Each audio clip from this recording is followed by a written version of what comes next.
Pleased to meet you, Mr. Holmes. I've heard of you. I'm just trying this film. With you in Alphamo. No worries, take your time.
Oh, hi there.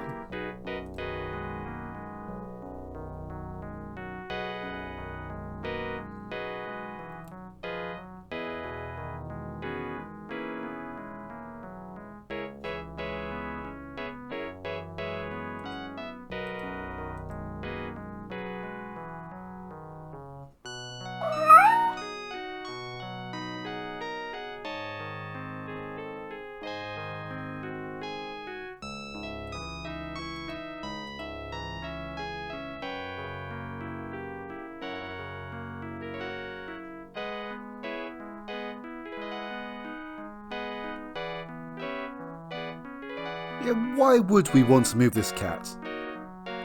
She seems perfectly content right here.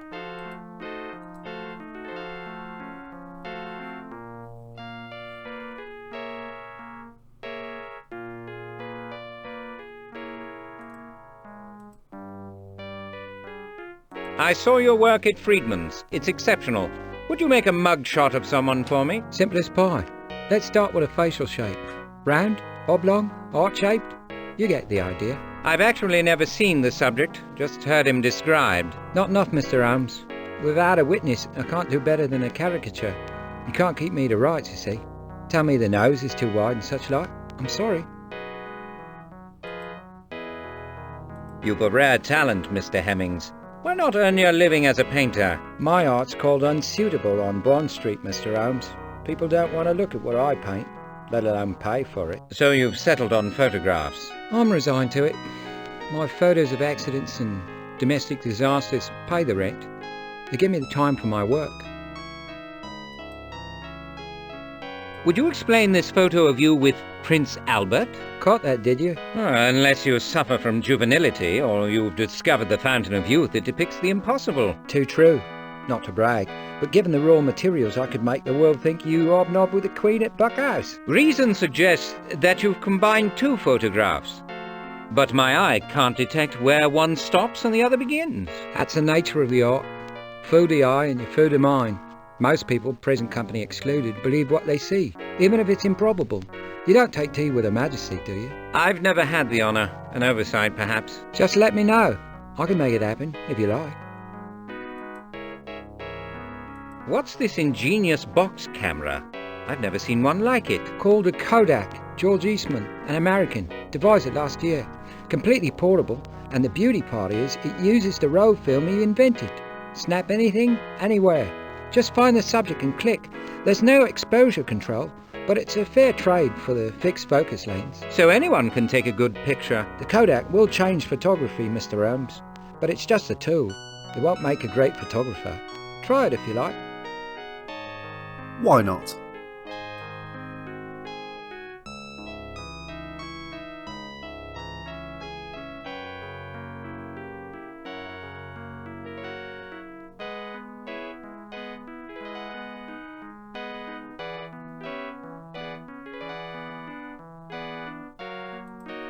Okay, I thought that we were going to take an actual photograph, but never mind.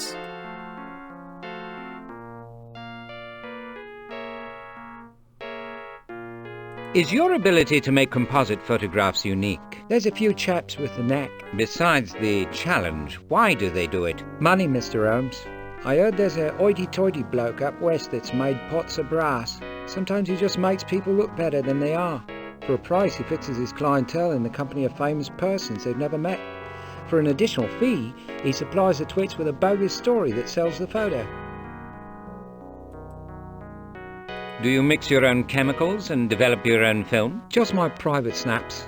I mix up an alkali developer in the sink. What mixture do you use? Phenol is a reducing agent, sodium sulfite to control the rate of development, and a pinch of potassium salt to prevent fogging. Then you fix the photograph with water and sodium thiosulfate. You know about photography?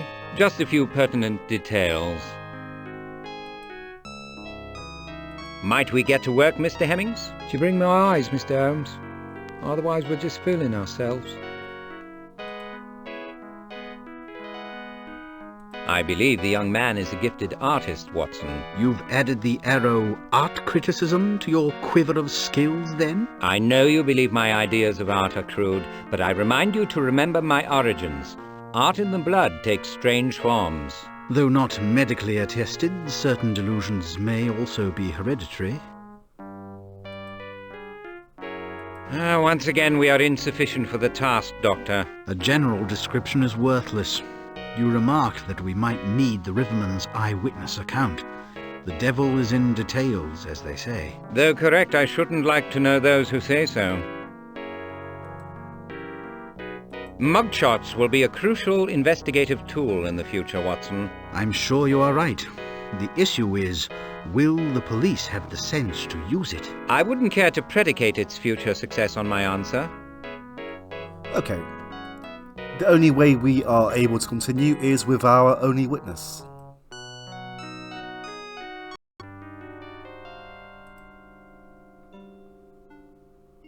Can you recall anything more about your adventure at Cleopatra's Needle? Nothing that could turn a profit, and more's the pity. I need your help, Mr. Needham. Will you come with us, please? Why this time? A picture artist needs you to describe the man you saw at the Needle. The third man. I wouldn't expect you to do it for free. Oh, that's all right then. A commission, like. As long as the brute don't know it's me what described him, he had a dangerous aspect. Brought the eyes, have you? Be right with you.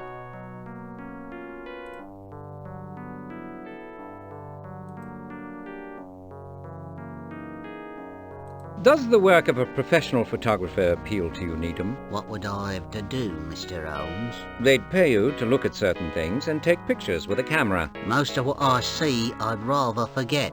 Would they pay me to forget? Not for what you've seen, sir. Unfortunately, no one would pay for that.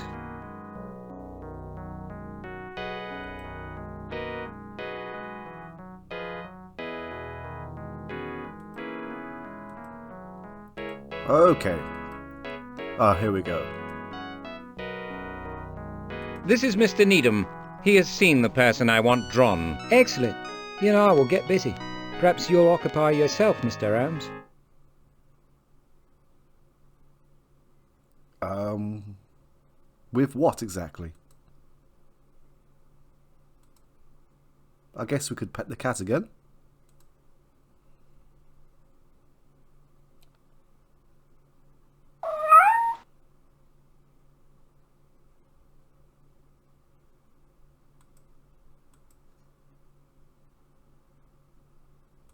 Needham, please describe the gentleman you saw in profile at the embankment. The third man. I can't add nothing to what I already told you, Mr. Holmes. A tall man with an unkempt beard and a stain of some sort on his left cheek, correct? That's him. Perhaps you could give us a moment alone, Mr. Holmes? We'll put something together. Oh, sorry. Of course. I'll look about, shall I?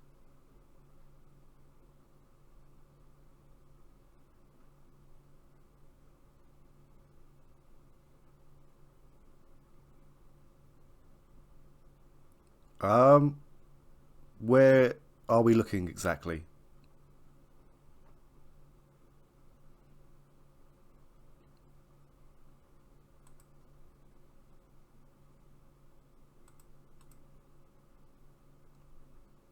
How would you evaluate Needham's powers of observation? Acute.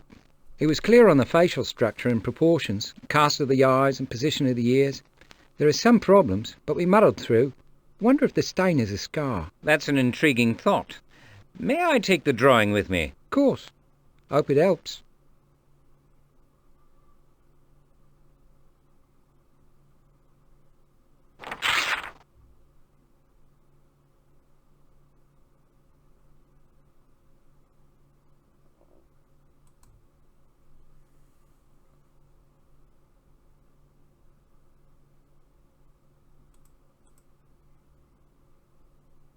I believe you did quite well, Mr. Needham. Mr. Hemmings says so. His questions reminded me of things about the gent I'd forgot. In investigations and life, the right answers are impossible to discover without the right questions. Okay, I believe that we are done here.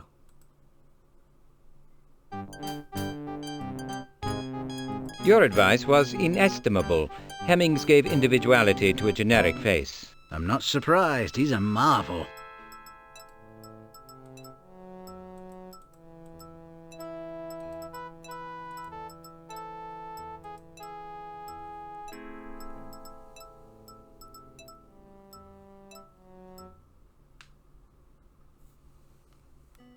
Ah, yes, he was among my candidates. The beard is new, probably false. He has dark hair. You're moving in consequential circles, Sherlock. Colonel Erich Merlendorf, alias Wachthund, the guard dog. He's Prussian, of course. The facial stain is a distinctively horrible dueling scar. Only a fraction of it shows here. It's huge, and he wears it like an angry mask. Who is he? Principal agent and factotum of the German Imperial Chancellor, Otto von Bismarck. Fiercely loyal to his employer's interests and protective of his reputation. A very cold customer. What's he doing in London, I wonder? No good, I assure you. Is he an official agent of Imperial Germany? Not exactly. But I've invited an old friend to join us who can address that issue. Given your previous remarks and our shared suspicions, I thought he might be helpful. Is that a problem? No, I'm grateful. Your discretion and judgment in such matters is unquestioned. Carter, would you come in, please? Sherlock Holmes, Dr. Watson, Fairfax Carter, Home Office Attaché. I believe that Carter was one of the names that was mentioned with Mycroft.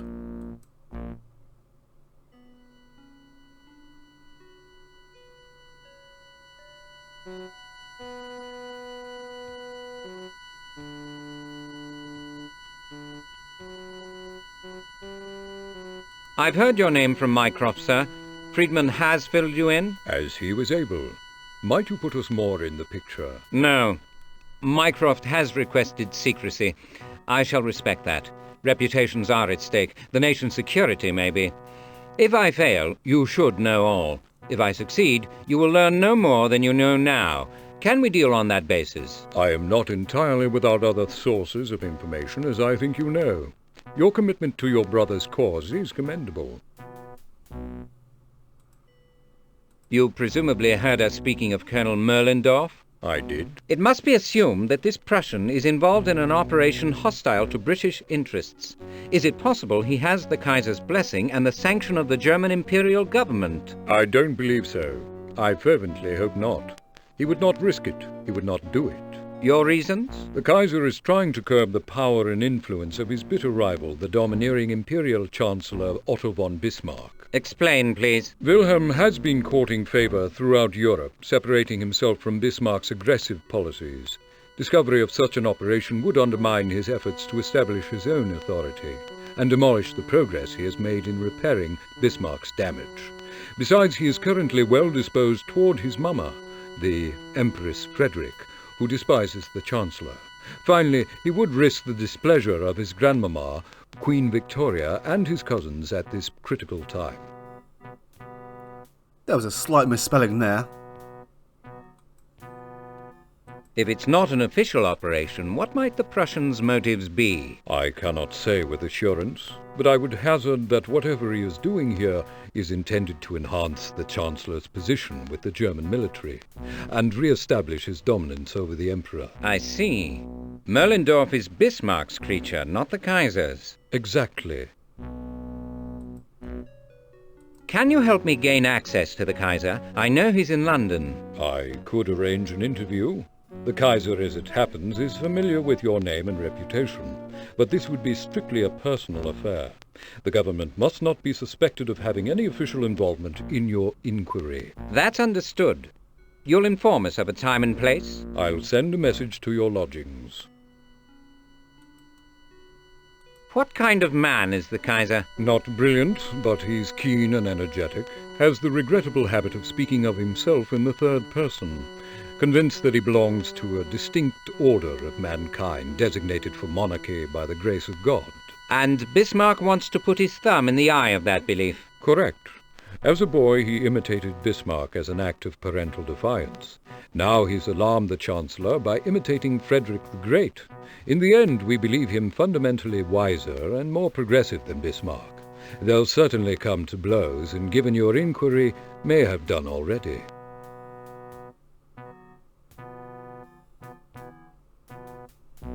Okay.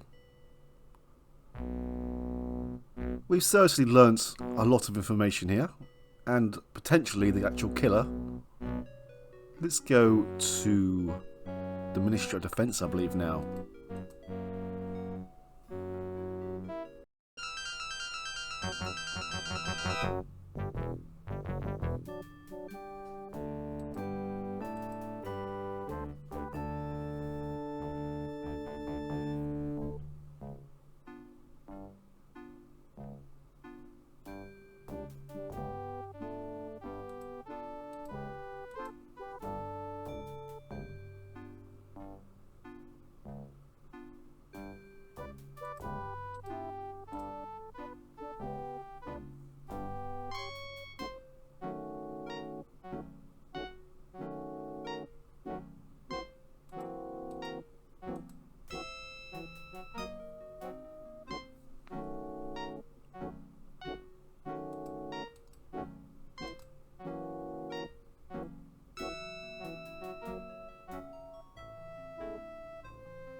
Okay, well, as you do, I suppose.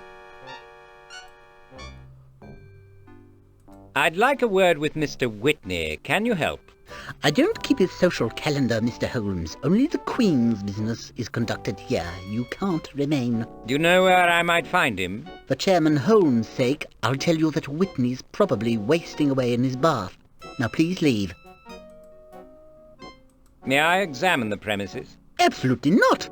Leave or I'll have you charged with criminal trespass. Why did he not say anything when we climbed upon the shelves? Okay, we can't do anything more at the moment.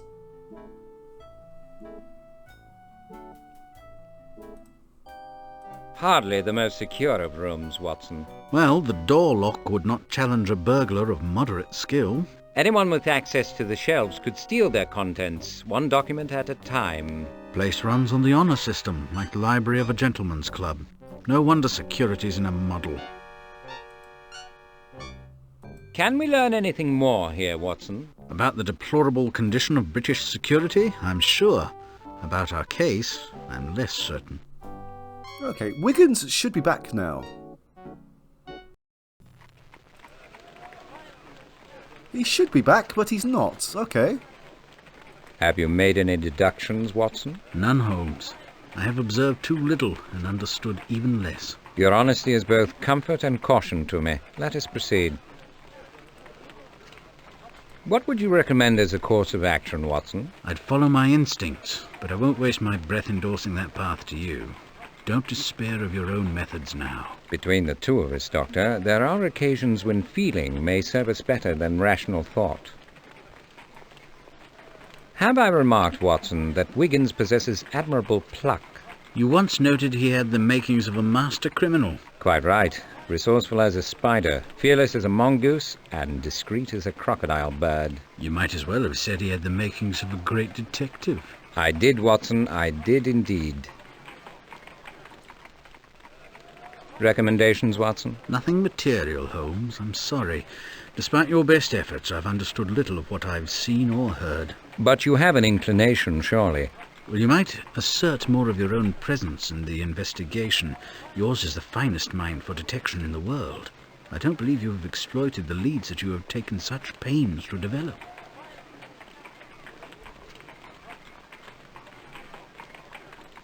I'm not exactly sure on the triggers with Wiggins, as the trigger to send him off initially actually happened earlier than expected. And he should have returned by now, so... Any suspicious persons hanging about, Jonas? Witnessed any dubious activities? None but the usual suspects, Mr. Holmes. As for questionable actions, I received a tip from old Lady Simpkins. The first in at least a decade. Yeah, so I may as well try here. Yeah, we are done in this location for now. We will return later to find Wiggins.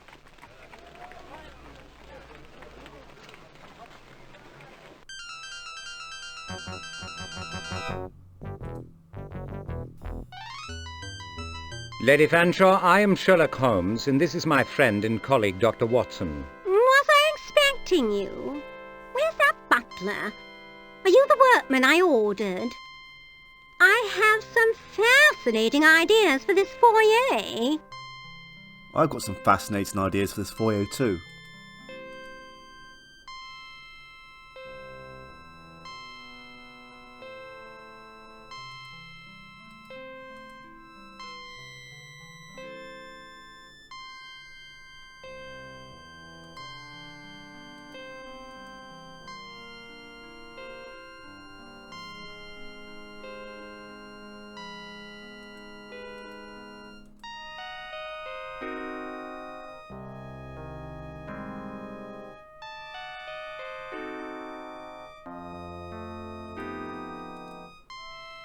We'd like to speak with Sir Avery, please. Is he available? I'm not his man Friday.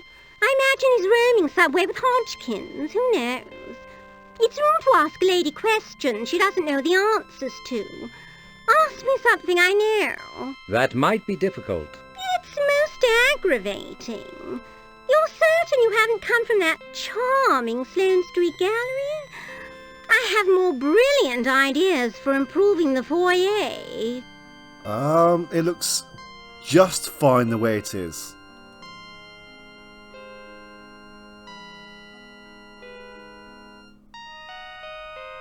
Nice. If I may ask, why have you painted the architecture and statuary? Marble is so drab, don't you think? No life to it. My advisor says it's traditional. The Romans painted everything. Or was it the Japanese? Oh, it doesn't matter, I suppose. People from a long time ago.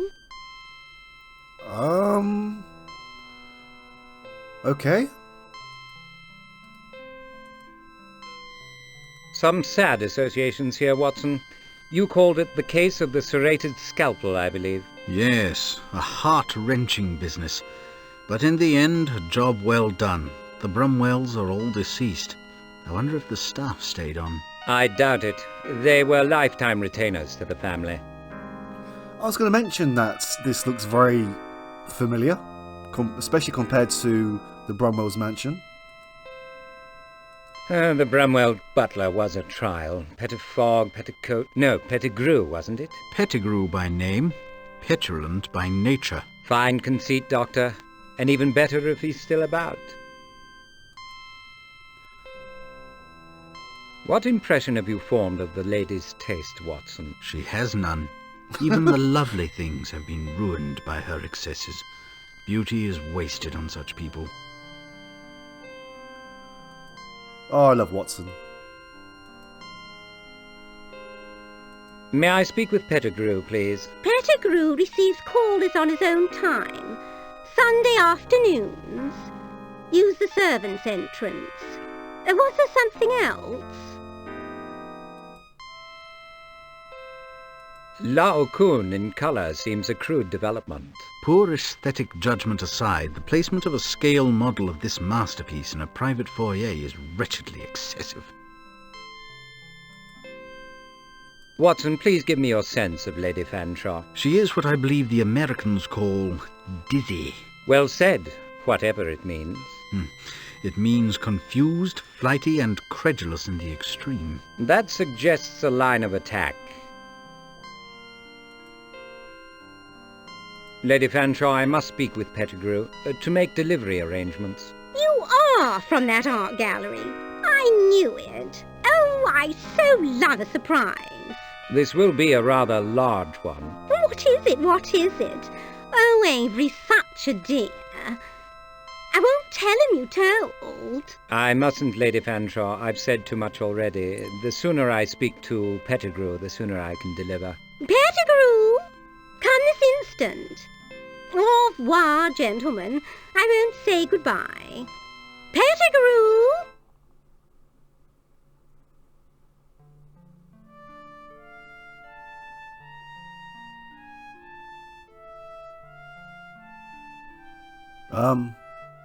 He looks very different.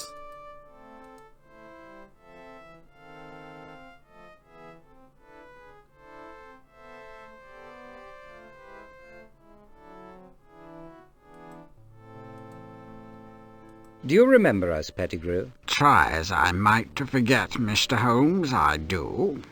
Your manners were perhaps lost in the effort. Never mind. Let's avoid a bad start. Is Sir Avery available? No, lucky man is rarely about when Lady Fanshawe is, and she's always here. Is Lady Fanshawe likely to know Sir Avery's whereabouts? Milady knows very little about anything. In between bouts of redecorating, she entertains the beau monde and makes unreasonable demands on the staff. But perhaps she pays well? In truth, she is mean and bloody-minded, and I'm this close to giving notice. Was there something you wanted beyond below stairs, gossip? Where does Sir Avery spend his time? Away from the ministry? I don't know. If that's all, you may leave a card if you wish. My business is urgent, Pettigrew. One of his colleagues has died horribly. Death seems to follow you about, Mr. Holmes. A combination of occupational hazard and bad luck, I imagine. Have your joke, Pettigrew. I'm not the one wearing the clown suit. Please don't allow personal enmity to colour your judgment. I need your help. Helping you, Mr. Holmes, rarely helps me. Have you noticed? I purposefully kept your name from the Brumwell debacle. I don't say you were an accomplice, but Lestrade believed you had guilty knowledge of your employer's scheme. Do not repay me with animosity. You owe me none. The sting of Lord Bramwell's demise is still fresh, I apologize. When Sir Avery is not at what he calls his work, he can usually be found snoozing at the Diogenes Club or feeding the birds in St. James Park. Death does seem to follow us around. I mean, it's now halfway through the second game, and the death count, or the body count, I believe, is now at 9. Sir Avery is very old to be out alone. Is his attendant called Hodgkins? Hodgkins is Sir Avery's body servant. Very intimidating party, very dear to the old gentleman. And the feeling is mutual. Of course. I recall him now. The scourge of the Crimea. The same. Still wears his campaign badges and hat. Honours and protects them like his patron. Recently disassembled a man in the Aldersgate Underground for having the temerity to ask Sir Avery the time of day. A cautionary tale, thank you. Okay. Yes, we are done here. Let's go to St. James Park. Oh,